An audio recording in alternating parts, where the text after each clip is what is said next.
Salam sejahtera buat semua teman-teman peserta workshop. Kali ini saya akan menerangkan tentang kebijakan pencegahan dan pengendalian COVID-19 di Indonesia. Nah, mengawali paparan saya ingin menyampaikan kondisi saat ini. Jadi kita tahu bahwa COVID-19 ini masih terus ya, kasusnya masih terus naik. Kita mulai dari update tentang testing yang terjadi. Ini secara nasional kita bisa lihat pada slide ini. Ini data kemarin ya, tanggal 2 Maret, di mana orang yang diperiksa PCR itu sekitar 29.000 lebih. Jumlah spesimen yang diperiksa PCR 32.693, dan jumlah orang yang diperiksa PCR dalam sepekan terakhir ini kita masuk dalam minggu ke-9 saat ini, itu ada 69.281 dengan persentase kasus positifnya adalah 25,58%. Lalu tes PCR total atau tes rate per sejuta penduduk saat ini di minggu ini adalah 255 orang per 1 juta penduduk per minggu. Kira-kira persentase kasus positifnya itu secara total 18,59%. Nah, dari hasil testing tadi kita lihat nih, kasus aktifnya kita di tanggal 2 Maret kemarin itu 149.645. Kasus ini memang berkurang dibandingkan hari yang kemarin sebesar 3.000 lebih. Penyebab berkurangnya memang ada yang sembuh ya, jadi tidak lagi menjadi kasus yang kita pantau. Kemudian ada juga yang memang meninggal dunia ya. Nah, total kesembuhannya dari mulai ada pandemik sampai saat ini kita sudah sekitar 1 juta lebih ya, 1.160.863 orang, dan per tanggal 2 Maret kemarin itu bertambah angka kesembuhan 8.948 orang. Sedangkan total kematian itu sampai 36.518 per hari kemarin, di mana tanggal 2 ini kita bertambah 193 orang yang meninggal. Untuk kasus konfirmasi secara total itu ada 1.347.026 kasus. Ini bertambah 5.712 kasus dibandingkan angka tanggal 1 Maret yang lalu. Nah, persentase kematiannya dengan angka yang tadi itu sekitar 2,7%, dan persentase kesembuhan kita 86%. Ini gambaran secara nasional kasus COVID di Indonesia. Nah, Bapak Ibu, kalau kita lihat slide ini menunjukkan tren kasus konfirmasi dan kasus aktif secara nasional. Memang kalau bandingkan dengan keadaan di akhir Desember dan di minggu-minggu sampai minggu terakhir ya, Januari, ini keadaan di bulan Februari, khususnya di akhir-akhir bulan Februari memang kita turun ya. Angka kasus aktifnya turun, kemudian rata-rata konfirmasi harian juga turun gitu. Dan mudah-mudahan memang ini menunjukkan gambaran yang nyata ya. Walaupun memang kita juga agak mengkhawatirkan karena angka testingnya kita memang agak turun di minggu-minggu terakhir ini. Memang mungkin karena kita ada kebijakan PPKM Mikro, mungkin ini juga berperan dalam menurunkan kasus. Nah, ini adalah strategi penanggulangan COVID-19 yang kita ambil sebagai kebijakan di negara kita. Jadi kita lihat di sini, untuk menanggulangi COVID-19 itu dibutuhkan sinergi yang cukup kuat antara pemerintah dan masyarakat. Pemerintah dalam hal ini tentu tidak hanya sektor kesehatan, tetapi semua lintas sektor yang terkait. Kegiatan yang menjadi tanggung jawab di pemerintah itu kita kenal dengan 3T. Terdiri dari testing, tracing, kemudian bagaimana kita menata laksana atau treatment daripada kasus.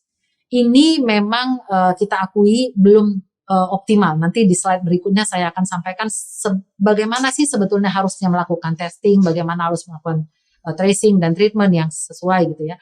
Nah, kenyataannya di lapangan memang banyak yang harus kita kuatkan lagi, kemudian kita perbaiki untuk 3T ini. Di lain pihak, masyarakat ini punya peran besar sebetulnya untuk pencegahan dengan melakukan perubahan perilaku yang menyangkut 3M, dan sekarang mungkin kita istilahnya tambah 2M lagi nih, jadi 5M yang terkenalnya. Nah, ini juga kita lihat belum optimal juga. Kita bisa lihat, teman-teman bisa lihat di sekitar kita bagaimana disiplin masyarakat dalam memakai masker, menjaga jarak itu juga masih harus selalu diingatkan gitu ya, belum menjadi budaya atau belum menjadi keseharian. Nah, untuk mempercepat ini kita menambahkan sekarang strategi penanggulangannya dengan vaksinasi. Kita mengharapkan vaksinasi ini bisa menjadi terobosan untuk mempercepat penanggulangan COVID di negara kita, terutama dalam keadaan 3T dan 3M yang masih belum optimal. Nah, Bapak Ibu, untuk pelaksanaan yang tadi semua kita sudah memiliki dasar hukum yang cukup kuat. Ini adalah dasar hukum untuk besarnya bagaimana kita melakukan pencegahan dan pengendalian dari coronavirus. Kita punya keputusan Menteri Kesehatan nomor 413 tahun 2020. Lalu baru-baru ini kita juga membuat ada keputusan Menteri Kesehatan tentang penggunaan rapid test antigen dalam pemeriksaan COVID-19. Ini tertuang di dalam KMK nomor 446 tahun 2021. Dan ada KMK nomor 477 tahun 2021 tentang laboratorium penguji validitas dari rapid diagnostic test antigen. Berikutnya ini adalah dasar hukum untuk pelaksanaan vaksinasi COVID. Jadi pelaksanaan vaksinasi COVID juga punya dasar hukum yang cukup kuat, mulai dari peraturan Presiden tahun nomor 99 tahun 2020 yang baru minggu lalu itu direvisi dengan peraturan Presiden nomor 14 tahun 2021. Ya. Lalu kita punya juga peraturan Menteri Kesehatan dan keputusan Menteri Kesehatan sampai ke level keputusan Dirjen dalam hal petunjuk teknis pelaksanaan vaksinasi. Jadi ada dasar hukum yang berjenjang yang sudah kita miliki untuk dalam pelaksanaan vaksinasi ini sehingga kita atau teman-teman yakin bahwa pelaksanaan vaksinasi ini udah cukup kuat dari sudut hukumnya. Nah, kita akan bahas satu-satu nih. Kita bicara dulu tentang testing. Jadi testing yang dilakukan di dalam pemeriksaan COVID-19 itu ada 3 ya. Jadi ada yang namanya metode deteksi molekuler atau Nucleic Acid Amplification Test (NAAT), seperti pemeriksaan PCR, pemeriksaan dengan TCM, pemeriksaan dengan LAMP untuk penegakan diagnosis. Sebetulnya yang ideal adalah metode deteksi molekuler ini untuk melakukan testing COVID-19. Namun karena keterbatasannya, maka WHO juga sudah mengeluarkan rekomendasi bahwa yang kedua, Rapid Diagnostic Test Antigen atau RDT antigen itu dapat dipergunakan untuk kepentingan pelacakan kontak, penegakan diagnosis, dan juga untuk melakukan screening COVID-19. Nah, yang ketiga testing yang kita lakukan, kita pakai rapid test antibody ya. Dulu ini kita pakai, tetapi testing ini tidak bisa digunakan untuk diagnosis. Jadi hanya dipakai untuk keperluan penelitian, misalnya serosurvey, itu bisa kita pakai. Nah, ini adalah gambaran yang kita miliki sekarang untuk laboratorium pemeriksaan COVID-19 dengan PCR. Jadi kita sudah punya 670 laboratorium. Ini tersebar di seluruh Indonesia. Teman-teman bisa lihat pada slide ini berapa jumlahnya per provinsi ya. Jadi ada jumlahnya per provinsi. Badan Litbangkes Kementerian Kesehatan itu akan bertindak sebagai laboratorium rujukan tingkat nasional. Nah, kita masuk ke pemeriksaan atau testing yang kedua tadi dengan memakai rapid diagnostic test antigen. Ini tadi kita sudah punya Kepmenkes nomor 446 tentang penggunaannya dan ada syarat bagaimana kita memilih rapid tes antigen yang memenuhi yang bisa kita pakai. Jadi harus memenuhi salah satu kriteria yang tertera pada slide ini. Ada kriteria A, B, C, D. Jadi kalau rapid test antigen itu sudah harus salah satu dipenuhi ya, salah satu kriteria. Kalau dia sudah memenuhi rekomendasi WHO, dia sudah terdaftar di WHO, berarti sudah bisa dipakai. Atau dia sudah terdaftar atau sudah memiliki rekomendasi yang dikeluarkan oleh Emergency Use Authorization US FDA, maka tes ini sudah bisa kita pakai. Atau dia memenuhi rekomendasi European Medicine Agency atau EMA, kita pakai. Atau produk ini dia belum punya yang 3 tadi, salah satu di antara ketiga tadi, tetapi dia sudah memiliki sensitivitas di atas 80% dan spesifisitas di atas 97%. Ini harus dikeluarkan oleh yang mengevaluasinya adalah harus Badan Litbang atau lembaga independen yang ditetapkan oleh Kementerian Kesehatan. Ya, jadi kita tetapkan ada 2 lembaga independen, nanti daftarnya ada di slide berikutnya, yang harus mengeluarkan uji ini, baru rapid tersebut dapat dipakai. Dan rapid ini harus dievaluasi setiap 3 bulan oleh Badan Litbangkes atau lembaga independen yang ditunjuk tadi. Nah, ini bagaimana kita menggunakan rapid antigen. Jadi kriterianya pertama kali kita harus membagi daerah kita itu masuk kriteria mana? Kriteria A, B, atau C. Jadi ada 3 kriteria daerah yang harus kita tetapkan dulu sebelum kita memutuskan kita boleh pakai apa.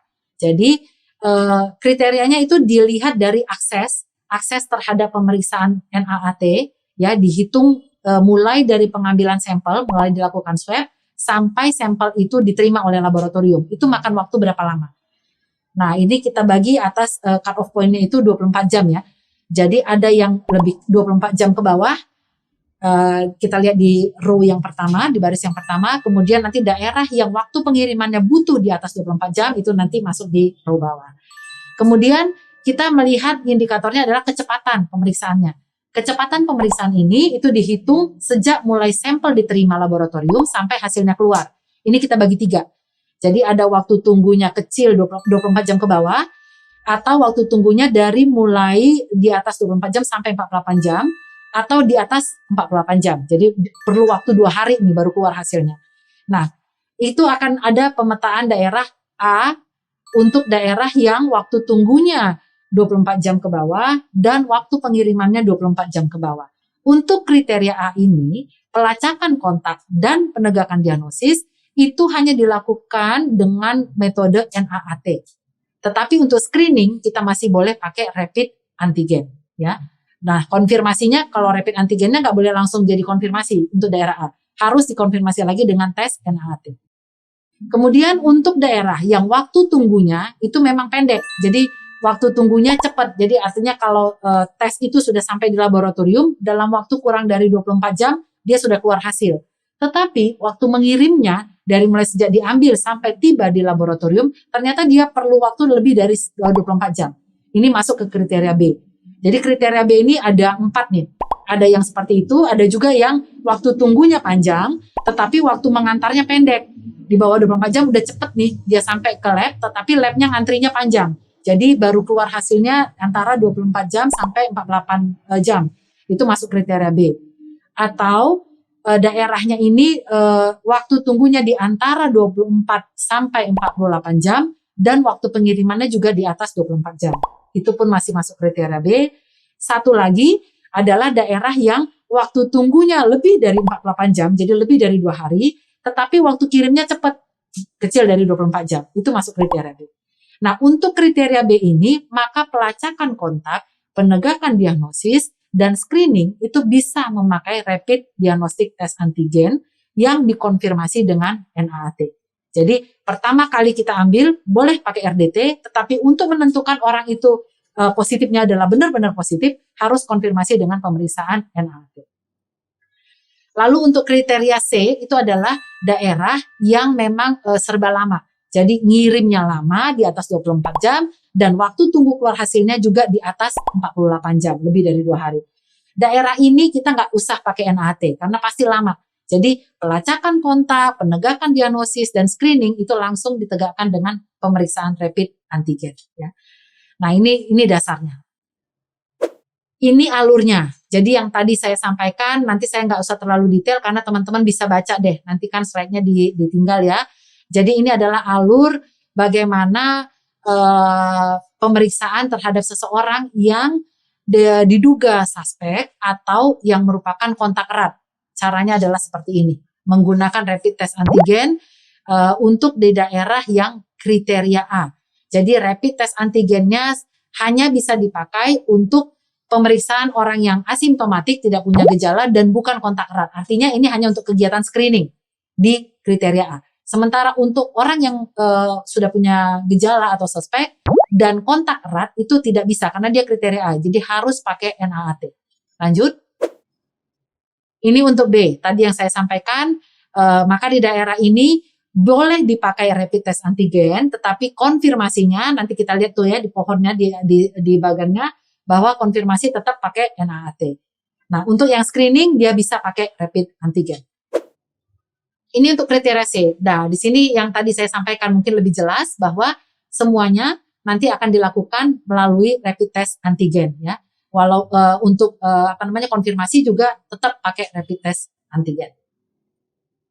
Ya. Nah, tadi di slide sebelumnya sudah kita terangkan bahwa kriteria untuk bisa kita memakai rapid diagnostic test antigen, karena memang di pasaran ada banyak nih yang beredar, harus sudah memiliki uji dari minimal dua yang ditetapkan. Jadi badan yang ditetapkan oleh Kemenkes. Ini adalah daftarnya, ya. Ada 7 laboratorium yang sudah kita tetapkan untuk bisa menilai. Jadi teman-teman bisa lihat, salah satunya adalah Badan Litbang sebagai sentranya, tetapi di luar itu ada dari UI, dari UGM, dari UNER, UNAN, UNPAD, dan BBLK Jakarta. Nah, itu tadi untuk testing. Kita masuk untuk tracing. Pelacakan tracing ini adalah pelacakan kontak, ya. Jadi proses untuk mengidentifikasi, menilai, dan mengelola orang-orang yang berkontak dengan kasus konfirmasi atau kasus probable. Tujuannya adalah tentu untuk memutuskan rantai penularan atau transmisi, ya, supaya tidak berlanjut ke orang yang lain. Ini mungkin dari bagian ini kita bisa lihat gambaran kalau kita tidak melakukan pelacakan kontak dan tidak melakukan karantina. Jadi dari kasus 1 yang merah, kalau tidak kita tracing orang-orang kontak eratnya, maka kontak erat yang tadi yang merah kan dia berkontak eratnya itu ada ya semua ini ya yang di tengah. Nah, yang merah itu akan berkembang menjadi sakit. Karena apa? Karena kita tidak melakukan tracing. Jadi harusnya si A yang tadi pertama kali, begitu kita tracing, kita akan dapat nih kontak eratnya siapa. Dan kontak erat itu juga akan langsung kita karantina, sehingga dia tidak berkontak dengan orang lain. Tetapi karena tidak ada pelacakan kontak dan karantina, maka di yang ketiga kita bisa lihat tambah banyak orang yang menderita, ya, karena memang lepas. Jadi dia bisa kontak dengan siapa saja. Nah, yang melakukan tracing itu kita sebut dengan tracer. Tracer ini adalah petugas yang melakukan pelacakan kontak dan sebaiknya memang kita libatkan atau berasal dari masyarakat setempat yang tentu memiliki kedekatan baik secara sosial maupun budaya kepada masyarakatnya, ya. Misalnya kita melibatkan pengurus RT, RW, tokoh masyarakat, kader, atau relawan, atau Babinsa, Babin Kamtipmas gitu, kita libatkan untuk menjadi tracer. Kenapa kita libatkan mereka lebih baik? Karena mereka tentu lebih kenal gitu loh dengan masyarakat sekitar dan mereka sudah lebih tahu bagaimana berkomunikasi untuk melakukan pelacakan dengan masyarakat sekitar. Sehingga harapannya tracing ini bisa dilakukan dengan lebih fluent dan dapat gitu ya, kontak eratnya dapat lebih banyak. Tentu saja tracer-tracer ini harus mendapat pelatihan dulu. Nah, peran tracer yang kita harapkan adalah untuk mencari dan memantau kontak erat. Jadi kalau sudah dicari, kita temukan kontak erat, kemudian kontak erat tentu akan dilakukan karantina. Yang positif akan dilakukan isolasi.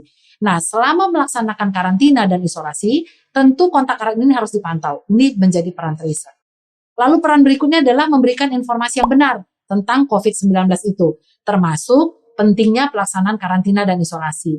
Sehingga si kontak itu merasa nyaman dan merasa bahwa peran dia untuk bisa menjalani karantina dan isolasi yang benar itu sangat bermanfaat untuk memutus rantai penularan si COVID-19.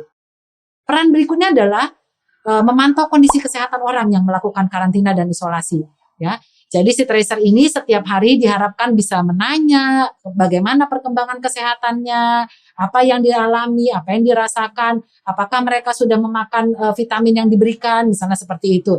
Apakah sudah dilakukan olahraga yang ringan pagi ini, apakah sudah berjemur. Nah, itu ada beberapa pertanyaan-pertanyaan yang harus ditanyakan oleh tracer kepada setiap kontak erat. Nah, yang keempat tentunya melaporkan hasil pemantauannya kepada teman-teman di puskesmas, kepada petugas puskesmas atau kepada koordinatornya. Nah, kita tahu tracing ini atau pelacakan kontak itu merupakan kunci utama dalam memutus mata rantai dari COVID-19. Karena apa? Kalau kita tidak melakukan tracing yang adekuat, tentu kita akan miss. Orang-orang yang tadi positif masih bisa menularkan kemana-mana. Nah, elemen utama dari tracing ini tentu bagaimana kita melibatkan dan adanya dukungan masyarakat. Kemudian kita harus punya perencanaan yang matang, mempertimbangkan situasi wilayah tentunya. Kemudian masyarakat dan budaya di sana seperti apa. Lalu harus ada dukungan logistik yang cukup kuat memang. Kemudian diikuti dengan pelatihan dan supervisi yang dilakukan secara berjenjang tentu dari level yang administrasi di atasnya.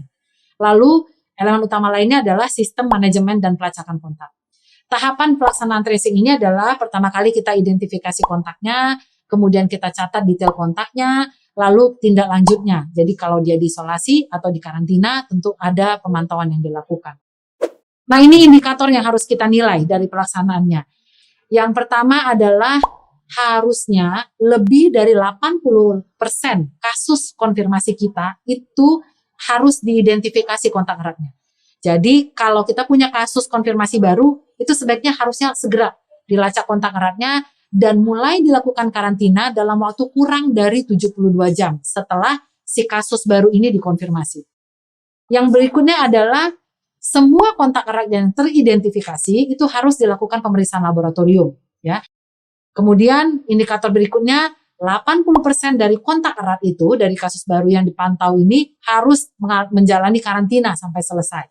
Nah, ini yang agak masih belum jalan di lapangan, terutama karantina karena merasa dirinya negatif hasil pemeriksaan labnya, sehingga dia merasa tidak ada alasan yang cukup kuat untuk membuat dia harus dikurung gitu ya dalam tanda petik. Kemudian indikator berikutnya adalah mengidentifikasi dan memantau kontak erat dilakukan dengan menggunakan sistem informasi atau manajemen data yang tersedia. Lalu 90% dari kasus suspek yang diisolasi dan dilakukan pengambilan spesimen dalam waktu kurang dari 48 jam sejak munculnya gejala. Nah, indikator terakhir adalah wajib menyelesaikan pemeriksaan spesimen dan melaporkan seluruh hasil pemeriksaan COVID-19 itu melalui aplikasi All Record paling lama 2 kali 24 jam sejak sampel diterima. Sehingga level pusat kalau melihat data All Record itu merupakan cerminan yang benar dari lapangan. Ini adalah alur untuk pelacakan kontaknya, ya. Jadi tahapannya nanti teman-teman bisa lihat di sini bagaimana ketika puskesmas sudah menginformasikan kepada tracer adanya kasus konfirmasi, maka si tracer ini langsung bergerak, langsung melakukan wawancara kepada kasus konfirmasi untuk mengidentifikasi kontak-kontak eratnya, ya. Lalu nanti kalau kontak erat udah dapat, maka kontak eratnya itu kalau ada misalnya, oh ternyata ada dia pergi ke luar kota gitu, atau kasus kontak eratnya ternyata domisilinya di luar wilayah kerja, ini akan dilaporkan ke puskesmas supaya puskesmas bisa berkoordinasi dengan Dinkes untuk bisa melacak kontak erat yang berada di luar wilayah. Nah, wawancaranya nanti sudah dapat kontak eratnya tentu dilakukan wawancara kontak erat, kemudian nanti akan diadakan karantina terhadap kontak erat dan pemantauannya berdasarkan hasil dari testing, ya. Nanti hasil testingnya kalau dia negatif maka dikarantina. Nah, ini entry testnya pemeriksaan pertama hari pertama karantina. Jadi kalau negatif nanti sebelah kiri ya kita lihat lanjut karantina, dipantau tiap hari pakai format harian karantina, dan nanti akan ada tes setelah hari kelima dilakukan tes. Lagi yang kedua, kalau hasil tes itu negatif maka karantina selesai. Jika hasil tesnya positif maka orang atau kontak erat ini akan berubah menjadi dilanjutkan menjadi isolasi karena dia sudah menjadi kasus konfirmasi baru dan kemudian nanti akan dilacak lagi kontak eratnya. Nah, kalau dia positif, waktu di awal tadi pemeriksaan entry, maka dia langsung diisolasi sebagai kasus konfirmasi. Saat ini kita sudah punya 4.188 tenaga tracer yang sudah dilatih, juga 623 fasilitator tracer dari TNI. Jadi udah nambah tracer yang ada di lapangan saat ini. Ini alur testingnya. Jadi ini sebetulnya hampir sama seperti yang tadi, tapi tadi lebih fokus kepada antigen, rapid test antigen. Di sini kita lihat nih, kalau kontak erat tadi kan kita bagi dua ya, bergejala sama tidak bergejala. Kalau bergejala maka dia langsung isolasi, lakukan tes. Tesnya tergantung daerahnya. Daerahnya ABC yang tadi, dia pakai NAT boleh, pakai rapid test antigen boleh, tergantung kriteria daerah. Nah, ini dilakukan 2 kali kalau pemeriksaannya dengan selang waktu di atas 24 jam. Kalau 2 kali negatif, maka dia berarti bukan COVID, isolasinya selesai. Tetapi kalau tesnya itu salah satunya ada yang positif, maka dia confirm, lakukan isolasi. Nah, kalau dia tidak bergejala, kita karantina dulu nih. Setelah dikarantina, dia diminta untuk datang ke puskesmas untuk melakukan pemeriksaan, baik itu pakai PCR ataupun pakai rapid antigen. Nah, hari pertama diambil, kalau negatif berarti tetap lanjut karantina. Nanti di hari kelima kita ambil lagi, kalau tetap negatif, karantina selesai. Tetapi kalau yang negatif tadi di hari kelima waktu tes ternyata jadi positif, maka dia berubah menjadi isolasi. Kalau positif di pemeriksaan pertama, maka dia langsung confirm dan langsung dilakukan isolasi. Jadi teman-teman, kita pakai istilah yang sama ya. Kalau negatif istilahnya adalah karantina, kalau positif istilahnya adalah isolasi. Walaupun mungkin kalau keadaannya ringan, isolasinya itu kan dilakukan mandiri. Karantina dilakukan bisa karantina mandiri, bisa juga terpusat. Kegiatannya hampir sama untuk yang ringan. Jadi bedanya hanya di istilah sebetulnya. Nah, ini tahap pertama bagaimana kita melakukan kegiatan yang tadi, penguatannya. Pertama kali tentu konfirmasi, identifikasi. Kita harus mengidentifikasi apakah orang itu, yang pertama kali tentu kasus konfirmasinya kita identifikasi. Dengan kasus konfirmasi ini tentu ditegakkan melalui pemeriksaan lab tadi ya. Dinyatakan positif, baik dia bisa bergejala ataupun tidak bergejala dengan hasil laboratorium. Setelah kasus konfirmasi tentu kita mencari kontak eratnya yang tadi ya. Orang yang memiliki riwayat pernah kontak tatap muka atau berdekatan dengan kasus konfirmasi dalam jarak 1 meter selama 15 menit atau lebih. Jadi kalau ada satu kantor, ada yang positif, jangan langsung satu kantor semua jadi kontak erat. Padahal nanti duduknya itu jaraknya beda ruang gitu ya. Atau dia tidak pernah kontak dengan si kasus confirm selama 15 menit atau lebih. Jadi itu tidak kontak erat. Kemudian riwayatnya dia pernah bersentuhan fisik langsung dengan kasus confirm, misalnya pernah berjabatan tangan atau berpegangan tangan atau berpelukan dan lain-lain. Ini yang keluarga biasanya kan anak kecil bisa juga nih jadi penularnya. Lalu kontak erat itu riwayatnya ada merawat langsung kasus konfirmasi tanpa menggunakan APD sesuai standar, atau ada situasi lain yang dianggap berisiko terjadinya kontak. Misalnya di dalam rumah tangga ya, dalam satu keluarga tentu kalau anggota keluarganya salah satu dia confirm positif, maka tentu kita langsung cari. Di masyarakat keadaan-keadaan yang seperti ini nih, misalnya yang positif itu dia ada riwayat dia pernah datang ke tempat ibadah 2 hari sebelum bergejala atau sebelumnya. Nah itu bisa kita lacak di tempat ibadah dia jarak yang 1 meternya, kemudian dia kontak lebih 15 menitnya dengan siapa saja. Atau misalnya ketika itu kita lihat waktu wawancara dia pernah melakukan perjalanan nih.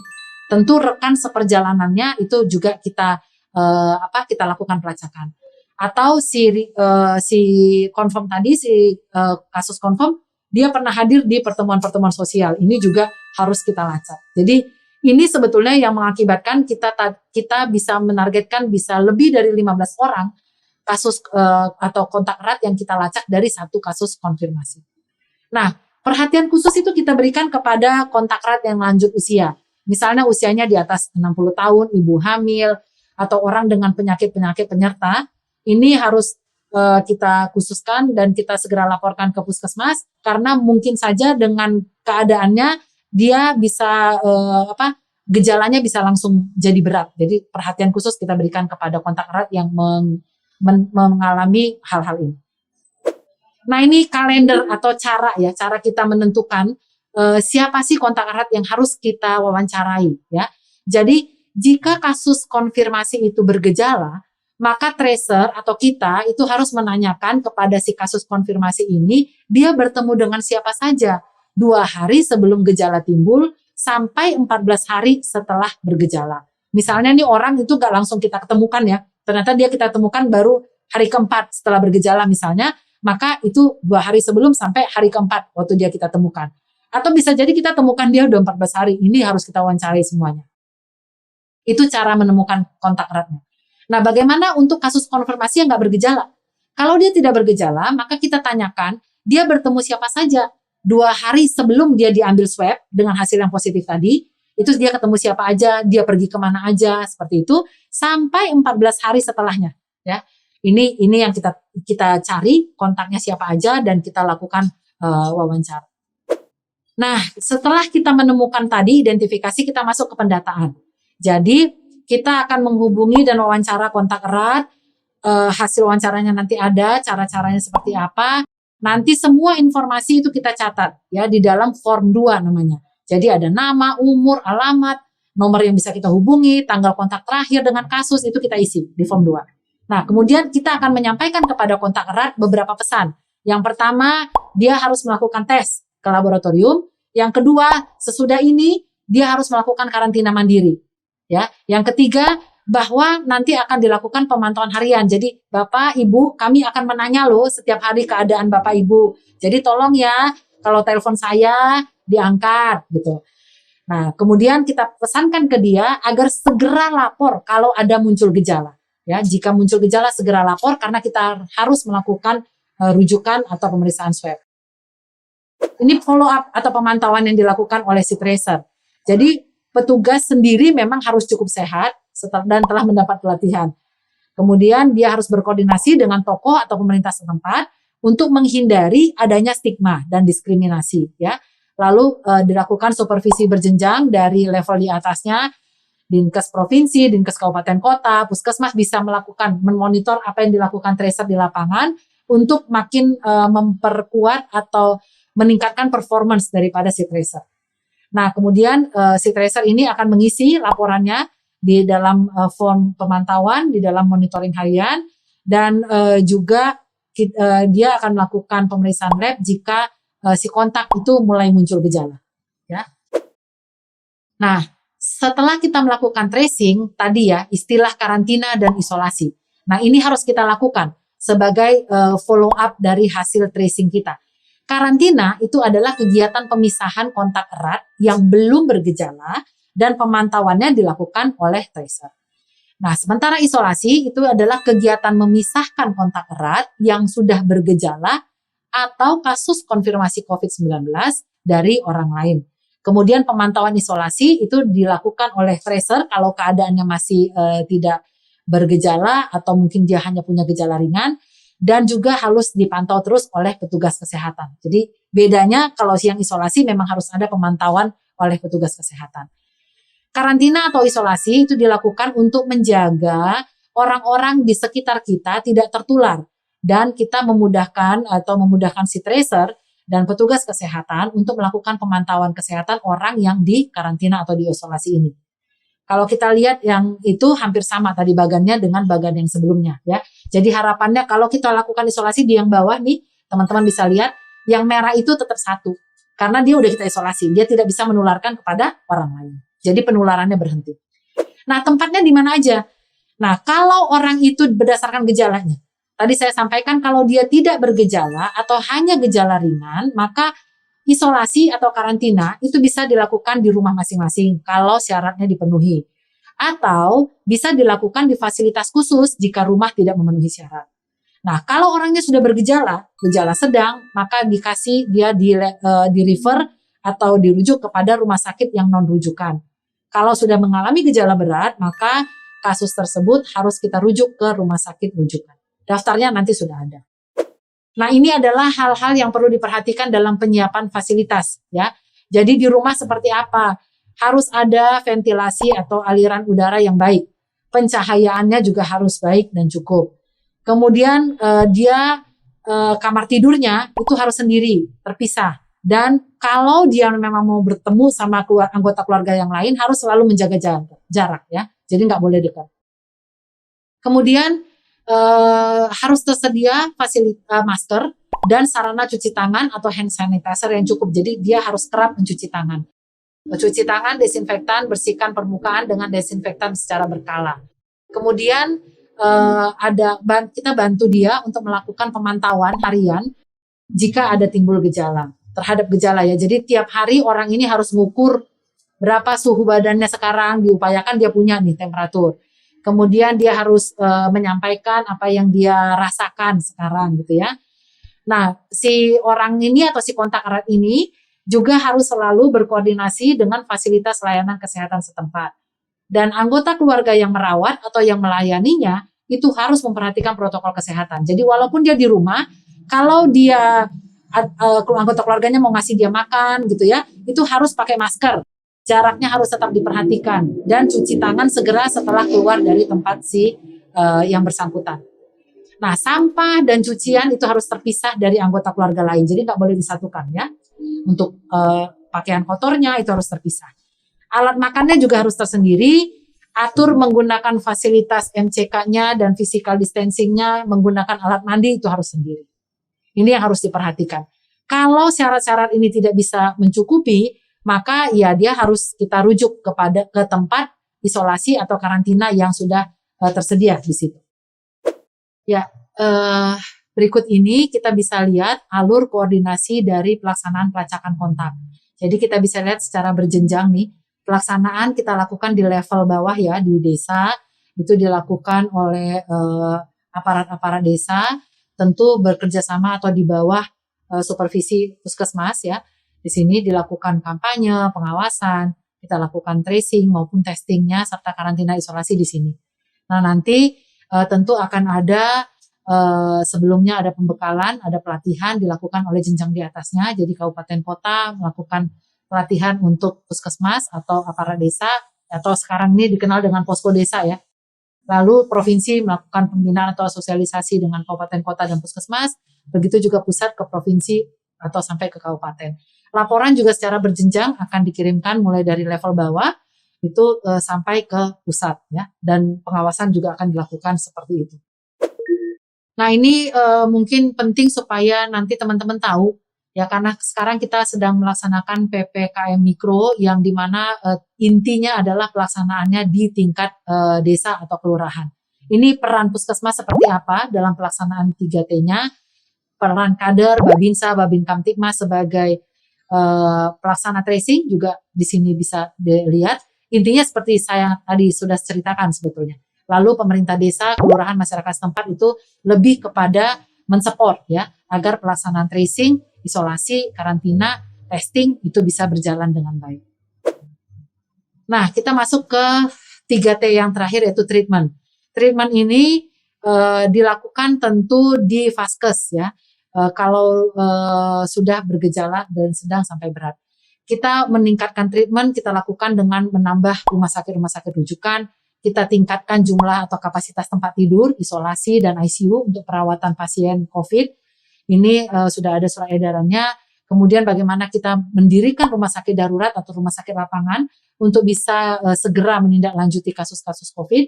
Kemudian penguatan mutu dalam pelaksanaan pencegahan dan pengendalian infeksi di rumah sakit, dan kita tata sistem rujukannya supaya lebih cepat langsung kegiatan rujukan berjalan ketika satu orang kasus kontak erat itu berkembang menjadi positif dan kemudian gejalanya menunjukkan pemberatan. Ini upaya antisipasi yang kita lakukan dalam menanggulangi peningkatan kasus COVID di negara kita. Ya, total rumah sakit di Indonesia itu sudah ada 3.000 lebih rumah sakit ya yang bisa mengelola pasien COVID di awal, dan rujukannya itu ada 981 rumah sakit. Kita bisa lihat di sini di slide yang sebelah kanan di gambarnya ada di masing-masing provinsi ada berapa rumah sakit rujukan, dan kalau kita lihat kapasitas tempat tidur memang kita tingkatkan terus ya. Jadi teman-teman bisa lihat pada grafik batang di bawah ini jumlah dari kapasitas tempat tidur ICU dan isolasi memang terus kita upayakan bertambah. Dan sudah ada 132 rumah sakit yang ditetapkan oleh Kemenkes ditambah dengan 849 rumah sakit yang ditetapkan oleh gubernur di daerah sebagai rumah sakit yang bisa merawat COVID. Ya, kita masuk kepada vaksinasi. Vaksinasi sudah berjalan dan kita semua sudah tahu sekarang atensi masyarakat juga sedang tinggi-tingginya untuk mau divaksinasi ya. Dan ini sejalan dengan instruksi yang sudah disampaikan oleh Bapak Presiden terhadap program vaksinasi, di mana pemerintah itu memang menjamin pelaksanaan vaksinasi ini dan akan membiayai, artinya masyarakat akan gratis menerima vaksinasi ini. Kemudian diharapkan juga oleh semua lintas sektor, kementerian, lembaga, itu bisa mendukung pelaksanaan vaksinasi ini. Jadi memprioritaskan anggaran yang ada untuk pelaksanaan vaksinasi. Dan Pak Presiden sendiri sudah menjadi orang yang pertama mendapatkan vaksinasi COVID untuk menunjukkan kepada semua masyarakat bahwa vaksinasi yang kita lakukan ini cukup aman ya. Kemudian di atas segalanya sebetulnya walaupun vaksinasi sudah berjalan, Presiden tetap menginstruksikan bahwa 3M harus tetap kita secara disiplin melaksanakannya ya. Nah, jumlah masyarakat atau sasaran yang harus kita vaksinasi untuk bisa mencapai herd immunity memang cukup besar. Jadi diharapkan 70% penduduk Indonesia harus bisa mendapatkan imunisasi supaya kita bisa mencapai kekebalan masyarakat atau kekebalan kelompok tadi. Tentu jumlahnya itu kurang lebih 181 juta orang lebih dan itu membutuhkan vaksin yang cukup banyak sehingga kita harus punya strategi bagaimana caranya kita bisa memenuhi kebutuhan vaksin ini. Strateginya di Indonesia kita bagi atas dua, jangka pendek dan jangka panjang. Jangka pendek ini kita langsung alih teknologi dan juga peningkatan kapasitas yang bekerja sama dengan produsen-produsen dari luar negeri yang sudah berhasil memproduksi. Kemudian secara jangka panjang kita mengembangkan vaksin dari kita sendiri di Indonesia yang dikenal dengan vaksin merah putih. Nah ini yang tadi saya bilang yang jangka pendeknya kita bekerja sama dengan saat ini dengan Sinovac Biotech Cina untuk memproduksi vaksin COVID-19 yang diproduksi oleh PT Bio Farma bekerja sama dengan Sinovac Cina. Nah ini ada alih teknologi, uji klinis yang fase 3-nya juga kita lakukan di tempat kita, ada 1.620 relawan yang terlibat di dalamnya, sehingga Badan POM mengeluarkan setelah hasil clinical trial fase 3-nya keluar, maka Badan POM mengeluarkan persetujuan untuk memakai vaksin Sinovac ini dalam bentuk emergency use authorization, sehingga kemarin pada tanggal 13 Januari yang lalu vaksin ini sudah bisa kita pakai.